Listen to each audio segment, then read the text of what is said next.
আসসালামু আলাইকুম এভরিওয়ান। আশা করি সবাই ভালো আছেন। নতুন একটা ভিডিও নিয়ে আসলাম। আজকে রান্না করব টাকি মাছ দিয়ে কচুরমুখী। মাছগুলো এখন ভেজে নেব। আমি কচুরমুখী হালকা হলুদ দিয়ে সেদ্ধ করে নিয়েছি, কারণ অনেকগুলো আছে সেদ্ধ হতে চায় না। মাছগুলোকে লাল লাল করে ভাজবো। আর এই তরকারিটা রান্না করা হচ্ছে আব্বার জন্য। আব্বা সবজি খেতে অনেক পছন্দ করে। তার যে কোনো সবজির সাথে যে কোনো মাছ হলেই হবে। আব্বা মাংসের চেয়ে মাছ তরকারি আর ভর্তা হলে বেশি খুশি হয়। এমনিতেও শীতকালে সবজি খেতে অনেক ভালো লাগে। কচুরমুখী আমাদের শরীরের জন্য অনেক উপকার। আমাদের শরীরে রক্ত ও হজমের জন্য অনেক ভালো কাজ করে। কচুরমুখী তরকারি দিয়ে খুব তাড়াতাড়ি ভাত খাওয়া হয়ে যায়। চিংড়ি মাছ দিয়ে কচুরমুখী তরকারি অনেক মজা।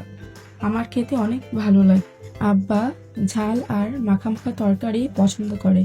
এত ঝাল দেওয়ার পরও উনি খাওয়ার সময় বোম্বাই মরিচ নিবে।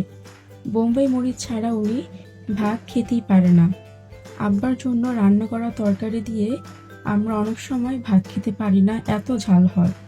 কচুরমুখী তরকারি খেতে কে কে পছন্দ করেন অবশ্যই কমেন্ট বক্সে জানাবেন। এরকম আরও ভিডিও পেতে আমাদের পেজটিকে ফলো করুন।